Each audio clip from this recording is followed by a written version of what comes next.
Bismillahirrahmanirrahim. Assalamualaikum warahmatullahi wabarakatuh.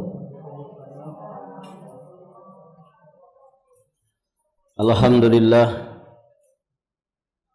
hamdan yaliqu bi jalalihi wa 'azimi sultanihi. Asyhadu an la ilaha illallah wahdahu rabbi la syarikalah wa asyhadu anna Muhammadan abduhu wa rasuluh, amma ba'd. Allahumma inna nas'aluka ilman nafi'an wa rizqan tayyiban wa amalan mutaqabbala. Allahumma 'allimna ma yanfa'una wanfa'na bima 'allamtana wa zidna ilman.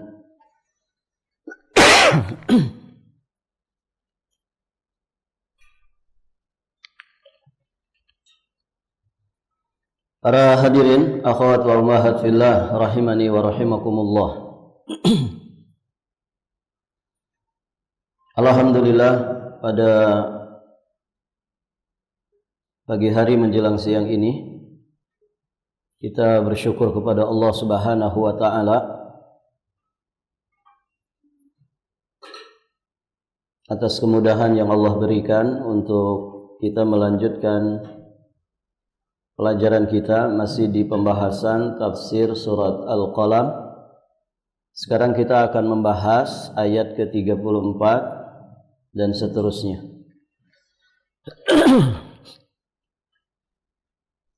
Allah berfirman, ba'da a'udzu billahi as-sami'il 'alim minasyaitonir rajim. Inna lil muttaqina 'inda rabbihim jannatin na'im afana ja'alul muslimina kal mujrimin ma lakum kaifa tahkumun am lakum kitabun fihi tadrusun inna lakum fihi lama takhayyarun.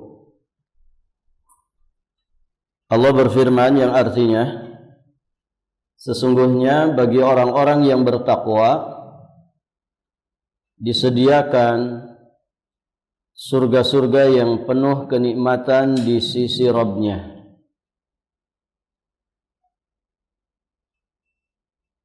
Maka apakah patut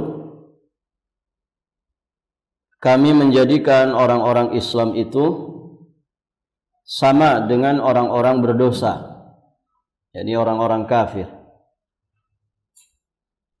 Malakum kaifa tahkumun, mengapa kalian berbuat demikian? Bagaimanakah kalian mengambil keputusan? Am lakum kitabun fihi tadrusun, atau adakah kamu mempunyai sebuah kitab yang diturunkan Allah yang kalian pelajari, kalian membacanya? Innalakum fihi lama takhayyarun, bahwa di dalamnya kamu benar-benar boleh memilih apa yang kamu sukai untukmu. Baik, ibu-ibu yang dirahmati Allah, setelah sebelumnya Allah Subhanahu wa taala menjelaskan tentang orang-orang yang mendapatkan siksa dunia disebabkan karena dosa, maksiat, kedurhakaan dan pembangkangan mereka, yang tentunya jika mereka tidak kembali ke jalan yang benar sebelum kematiannya, maka siksa dan penderitaan itu akan berlanjut sampai di kehidupan akhiratnya. Maka setelah menjelaskan itu semua dari kisah tentang ashabul jannah, para pemilik kebun yang sudah kita bahas di ayat-ayat sebelumnya, maka berikutnya di ayat ini dan seterusnya Allah Subhanahu wa taala menjelaskan kepada kita apa yang akan didapatkan oleh orang-orang yang menjadi kebalikan orang-orang yang diceritakan sebelumnya, yakni para muttaqin, orang-orang yang bertakwa kepada Allah Subhanahu wa taala. Istilah takwa ini sering kita dengar, tidak asing di lisan juga di telinga kita, sehingga para ulama banyak sekali mendefinisikan ketakwaan ini dengan ungkapan yang beraneka ragam, yang kemudian inti kesimpulannya adalah an yaj'alal 'abdu bainahu wa baina adzabillahil wiqayata bimtithalil awamiri wajtinabin nawahi. Yang namanya takwa adalah usaha seorang hamba untuk membentengi dirinya dari azab Allah Subhanahu wa taala dengan cara menjalankan perintahnya dan menjauhi larangannya. Nah, ayat-ayat sebelumnya mengisahkan tentang orang-orang yang justru meninggalkan perintah Allah dan melaksanakan larangannya. Nah, orang-orang bertakwa itu kebalikannya. Kebalikan daripada mujrimin, para pendosa. Orang bertakwa itu orang yang bersungguh-sungguh saat dia hidup di alam dunia ini untuk membentengi, melindungi dirinya dari azab Allah Subhanahu wa taala. Dan benteng itu terbuat dari dua perkara. Pertama imtithalul awamir, yang kedua ijtinab nawahi, melaksanakan perintah dan menjauhi larangan. Jadi bukan benteng beton, ya, bukan benteng cor-coran, ya, bukan benteng yang kokoh, yang kasat mata. Namun yang dimaksud ini adalah benteng pertahanan yang akan melindungi dan menyelamatkan kita dari siksa Allah Subhanahu wa taala. Nah, itulah imtithalul awamir wajtinab an-nawahi. Melaksanakan perintah, menjauhi larangan. Perintah ada yang wajib, ada yang sunnah. Nah, orang yang bertakwa mengusahakan kedua-duanya, terutama yang wajib. Larangan juga ada yang haram, ada yang makruh. Maka seorang muttaqin berusaha meninggalkan semua larangan itu sejauh-jauhnya. Apakah yang haram ataukah yang makruh, ya, terutama yang haram-haramnya. Bahkan orang yang bertakwa dikatakan adalah mereka ahlul yaqzah, orang yang selalu mawas lahir batinnya, sehingga mereka juga berusaha untuk menjadikan perkara-perkara mubah dalam kehidupannya menjadi bernilai pahala di sisi Allah Subhanahu wa taala. Makan minumnya berpahala, berkendaraannya berpahala, berjalannya dia berpahala. Thayyib. Bahkan tidurnya yang menghabiskan sepertiga umurnya juga tidur yang berpahala, dan demikian seterusnya. Ya, sehingga konsep hidup orang bertakwa itu inna sholati wa nusuki wa mahyaya wa mamati lillahi rabbil alamin. Salatku, ibadah kurbanku, hidup dan matiku semuanya untuk Allah Rabbul Alamin. Jadi tidak ada kelelahan melainkan semuanya lillah. Tidak ada perjuangan melainkan semuanya lillah. Siang malamnya semuanya lillahi rabbil alamin. Dia persembahkan lahir batinnya, jiwa raganya, seluruh hidup dan kehidupannya, bahkan matinya untuk Allahu Rabbul Alamin. Inilah hakikat ubudiyah yang jika kita membawa bekal ini ketika menghadap Allah Subhanahu wa taala, maka selamatlah kita. Thayyib, ibu-ibu yang dirahmati Allah. Dan takwa itu hidayah besar. Makanya selain diupayakan juga dimintakan kepada Allah Apa doanya, Bu? Doa minta takwa.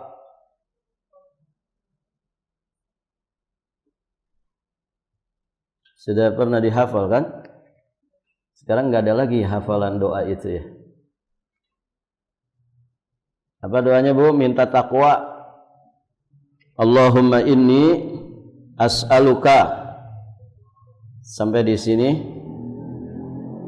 Kelanjutannya apa?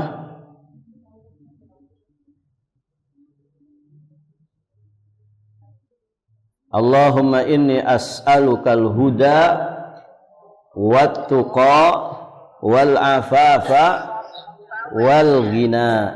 Itu kan minta takwa. Allahumma inni as'alukal huda wat-tuqa.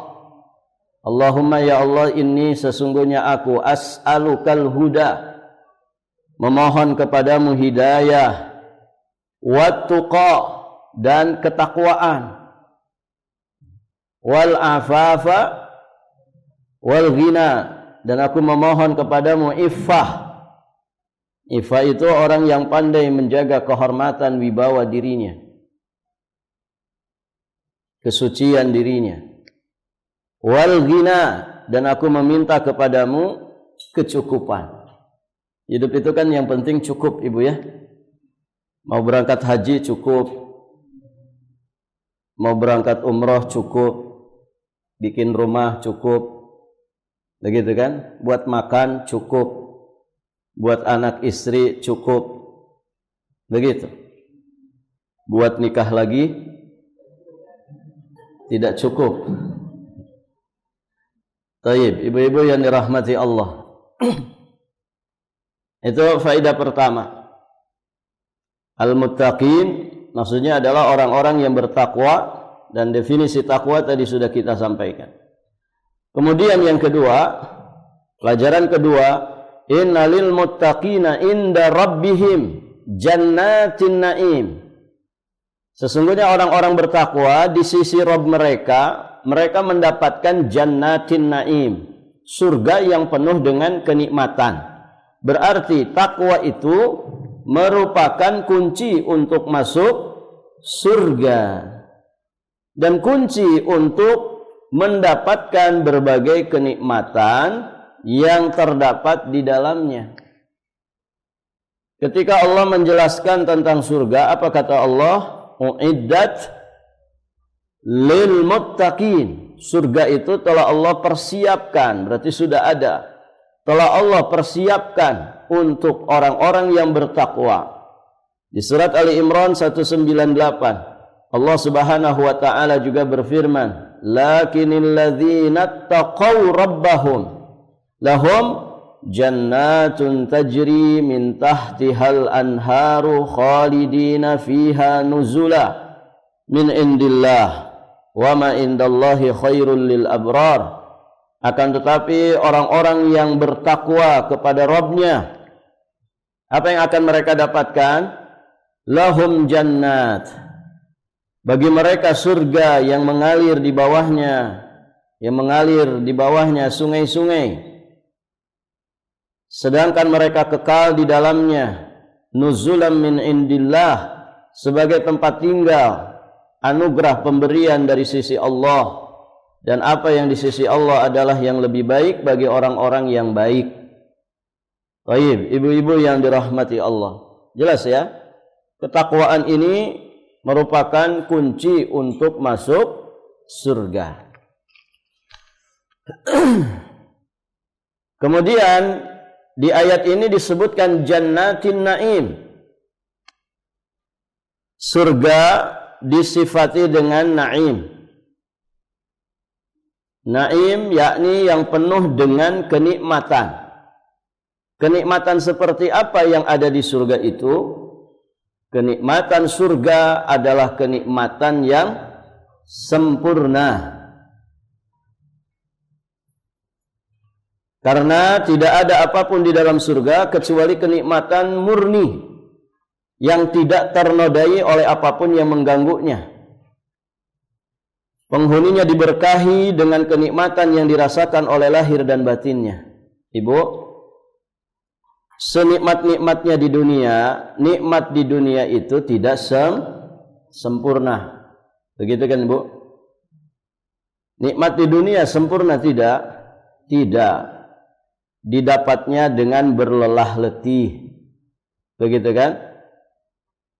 Di surga itu, ibu-ibu yang dirahmati Allah, kalau kita pengen buah itu merunduk ke kita. Tidak usah manjat tangga.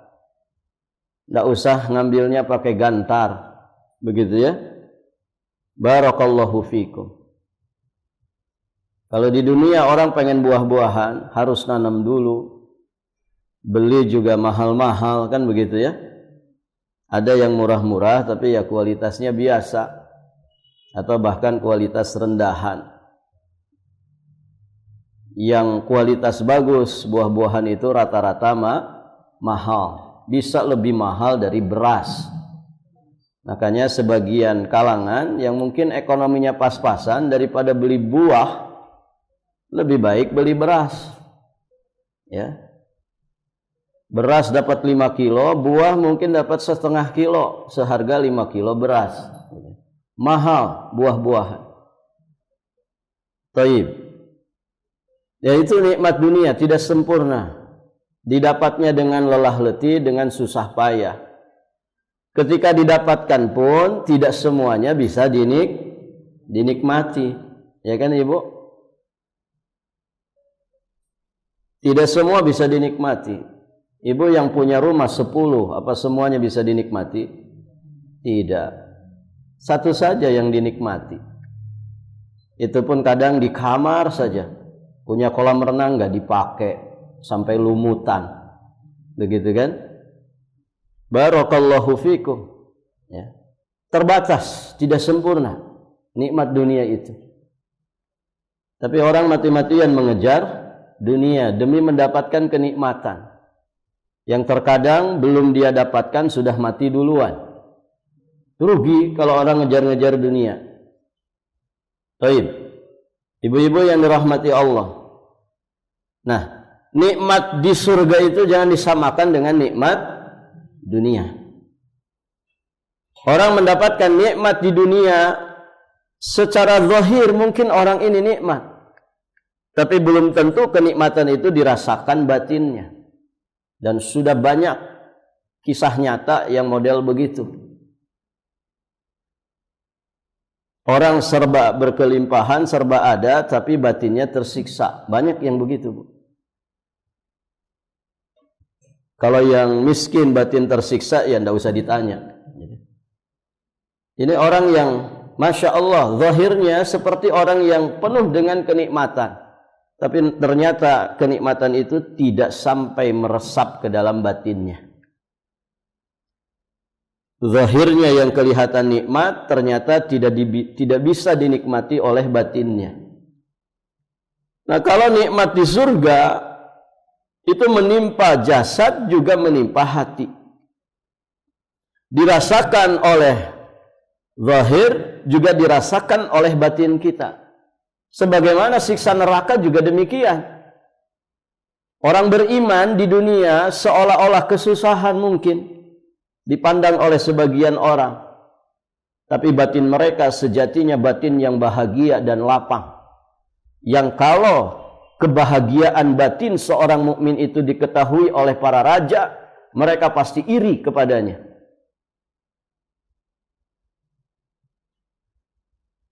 Ibu-ibu yang dirahmati Allah. Atau tadi sebaliknya, di dunia orang kelihatannya bisa nikmat, tapi ternyata batinnya tidak merasakan kenikmatan. Nah, kalau di neraka orang disiksa, maka tidak hanya fisiknya yang menderita, batinnya pun ikut menderita. Dan itu lebih ngeri lagi, siksaan batin itu lebih ngeri dibandingkan dengan siksaan fisik. Ada istilah orang sudah jatuh ketiban beton, gitu ya. Ibu yang dirahmati Allah.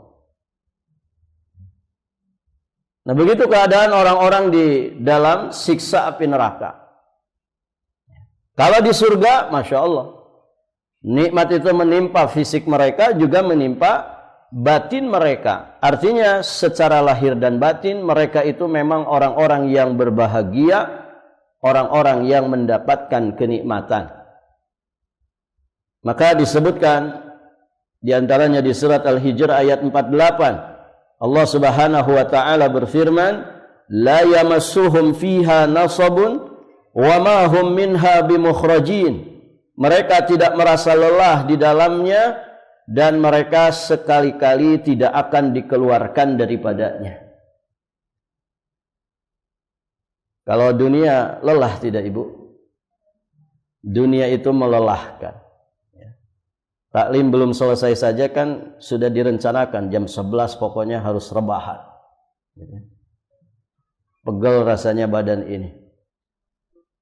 Taib, Ibu yang dirahmati Allah. Dunia ini melelahkan. Tapi di akhirat nanti, kenikmatan di akhirat itu tidak didapatkan dengan kelelahan. Tidak ada rasa lelah, tidak ada rasa letih di dalam surga Allah Subhanahu wa taala. Baik, ibu-ibu yang dirahmati Allah.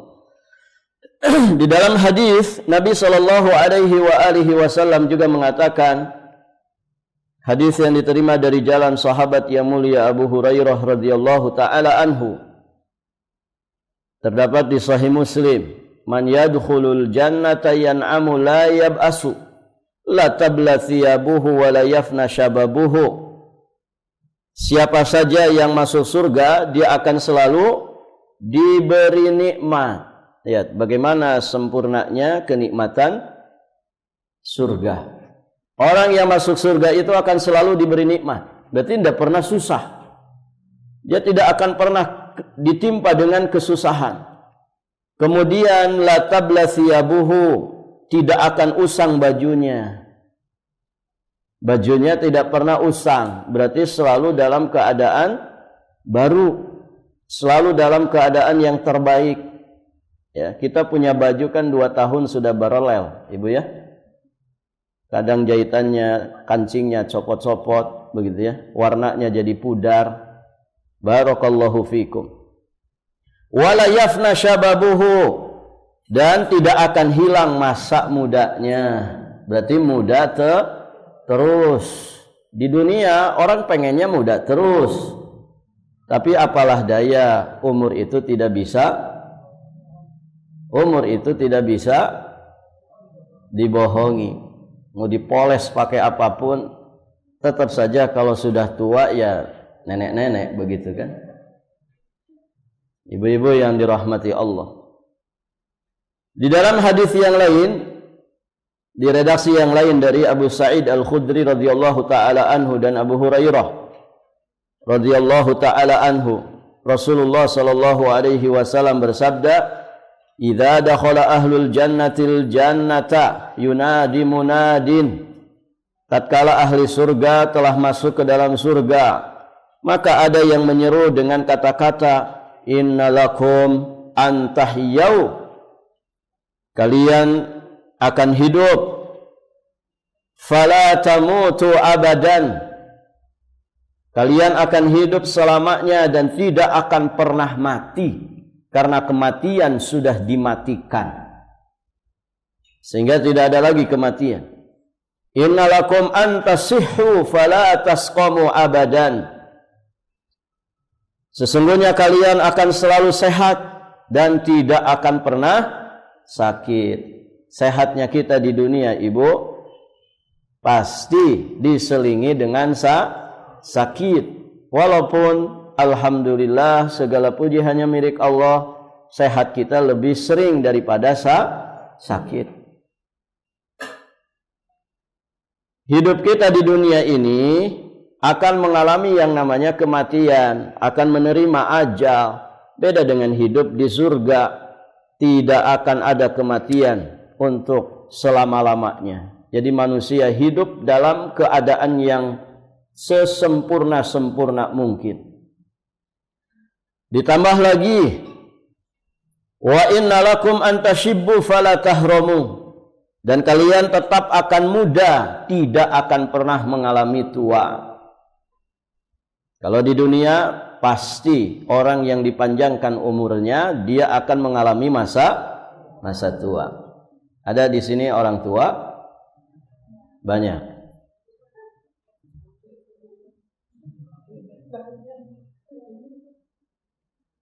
Wa inna lakum an tan'amu. Nah, di sini poin kita. Dan sesungguhnya kalian akan selalu merasakan kenikmatan. Fala tab'asu abadan. Kenikmatan yang tidak akan pernah tertimpa kesusahan, tidak akan pernah terputus. Kenikmatan yang tidak membosankan.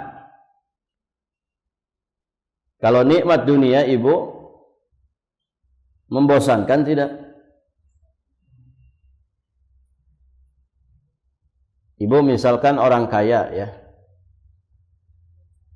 Gak ada yang mengaminkan ini. Misalkan ibu jadi orang kaya ya. Barakallahu fikum. Ada enggak orang kaya merasa bosan dengan kekayaannya? Ada, Bu? Mobilnya harga miliaran atau minimalnya 0,5 M. Bosan itu. Akhirnya apa, Bu? Dia nyari mobil tahun-tahun 60, tahun 70, ada yang mobil kayak kodok itu. Gitu ya. Kadang suka ada tuh berjejer itu, ada komunitasnya. Ya. Di Balikpapan mungkin juga ada. Mobilnya kayak kodok, mobil tahun berapa itu? Ya. Coba Ibu tanya orang-orang itu orang-orang miskin atau orang-orang kaya? Itu, Bu, modif mobilnya saja bisa habis 300 juta. Memodif mobilnya. Mobil tua dimodif jadi kinclong, begitu ya. Dengan dekorasi yang luar biasa. Ada, saya juga punya teman begitu, Ibu. Dia beli bangkai mobil apa itu namanya? Yang buatan Inggris itu. Itu beli bangkainya tidak sampai 100 juta. Dimodif hampir 300 juta habis. Mesinnya, mesin mobil apa dipasangin di situ. Ya, interiornya, eksteriornya dibenahi semua. Totalnya sekitar 300 juta lebih. Nah, itu kalau orang miskin kan nggak bisa begitu. Ya. Itu rata-rata orang kaya. Dia bosan dengan mobil-mobil mewahnya. Akhirnya balik lagi mencari mobil-mobil yang tua-tua, bikin komunitasnya. Ya buat hobi-hobian, buat asik-asikan. Gitu ya. Bisa jadi mereka juga nggak betah di rumah begitu ya. Karena diomelin istrinya terus.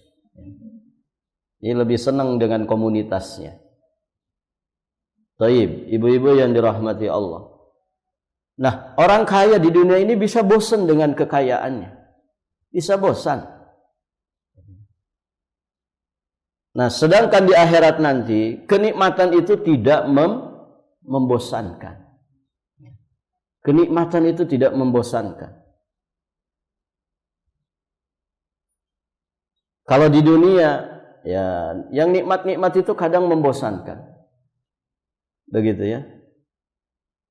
Bosan dengan suasana perkotaan.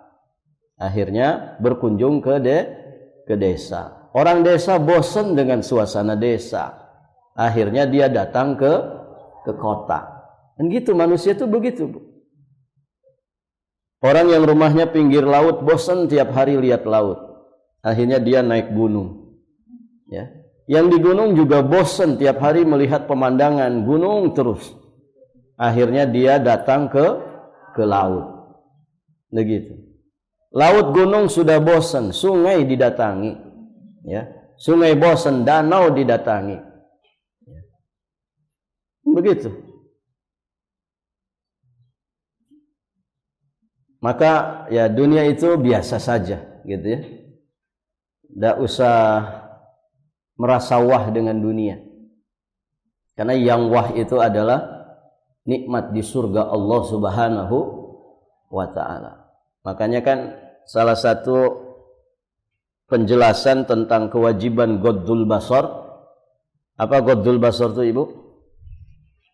Menundukkan pandangan. Salah satunya adalah tundukkan pandangan dari kemewahan dunia.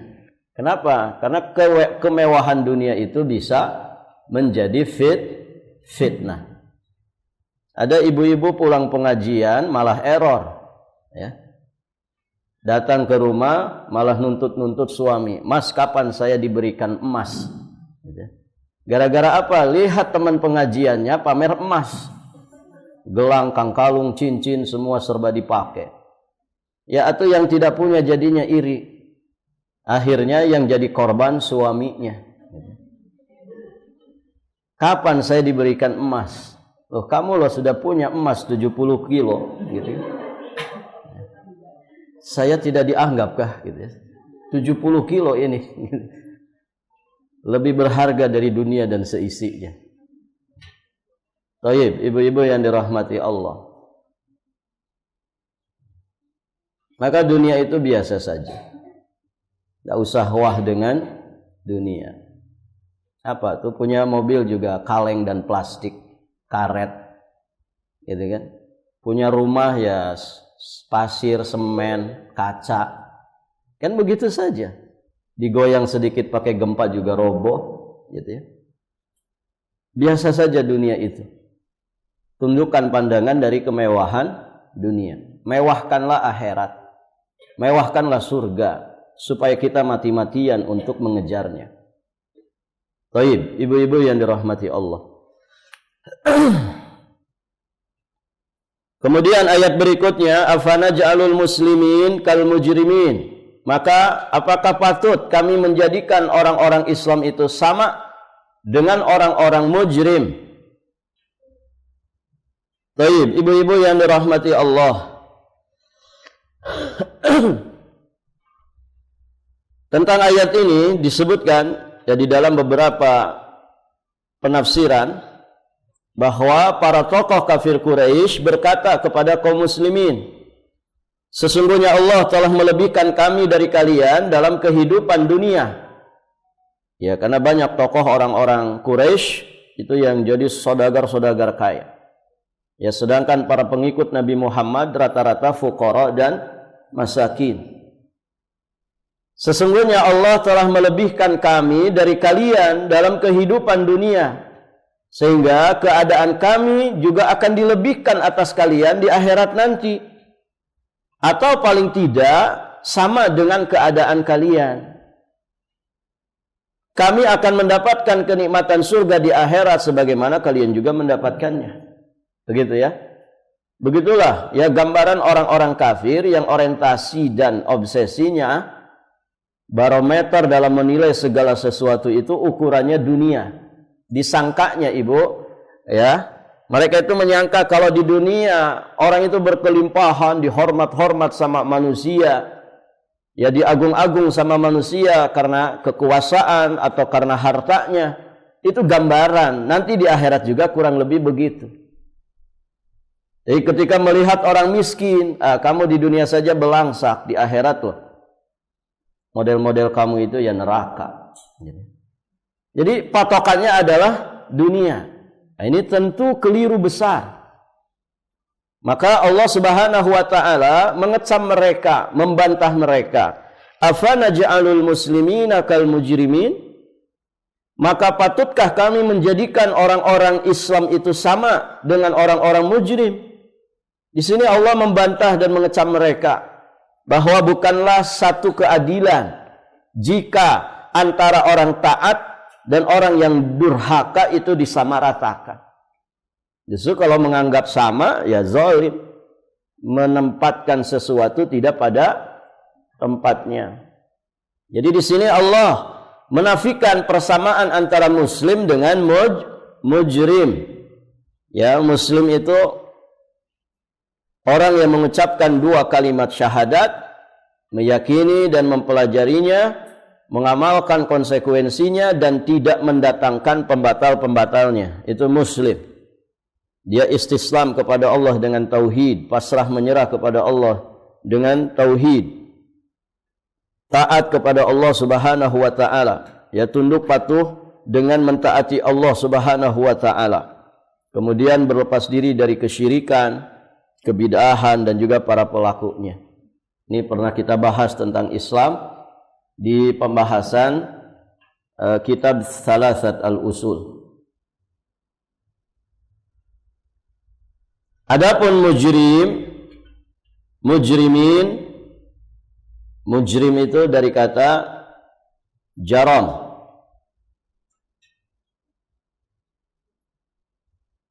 Ijram, jarmun atau ijramun, sinonimnya dzanbun. Dia mutaradif, bersinonim dengan dzanbun. Jadi jaram itu dosa atau ijram. Dua makna ini sama, jaram dan dzanbun, artinya sama-sama dosa. Mujrim berarti orang melakukan jaram, melakukan dosa. Kalau banyakan jadinya mujrimun atau mujrimin. Kata jaram atau ijram biasanya digunakan untuk menunjukkan dosa yang sudah berlebih-lebihan atau keterlaluan, atau juga digunakan untuk menunjukkan pelaku dosa yang sudah berulang kali sehingga dosa itu menjadi kebiasaannya. Ya, artinya ya bisa dikata lebih dari sekedar orang yang berdosa. Mujrim itu ya para pecandu dosa. Nah, kata jaram atau ijram juga sudah menjadi istilah yang disematkan atau dialamatkan untuk ahli syirik dan kufur. Ya, seperti di sini kan, Allah menyandingkan muslimin dengan mujrimin. Muslimin itu orang Islam, mujrimin itu orang ahli syirik atau orang kafir. Mengapa mereka juga disebut mujrimin? Karena mereka telah menjerumuskan diri mereka sendiri ke dalam dosa yang paling besar dan paling kuat pengaruh kerusakannya bagi ruh, yaitu dosa syirik atau dosa kufur. Nah, itu tentang jaram, orangnya disebut mujrim. Jadi tidak sama muslim dengan mujrim, jelas beda. Sebagaimana Allah pun membedakan antara penghuni surga dan neraka. La yastawi ashabun nar wa ashabul jannah. Ashabul jannati humul faizun. Tidak sama penghuni neraka dengan penghuni surga. Penghuni surga adalah orang-orang yang memperoleh kemenangan. Sebagaimana perbedaan juga antara mukmin dengan fasik. Afaman kana mu'minan kaman kana fasiqan la yastawun. Maka apakah orang beriman itu sama seperti orang fasik? La yastawun.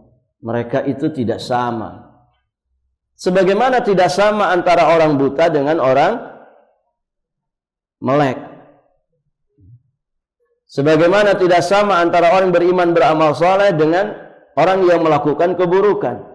Wa ma yastawil a'ma wal basir walladzina amanu wa amilu salihati walal musii qalilan ma tatadzakkarun.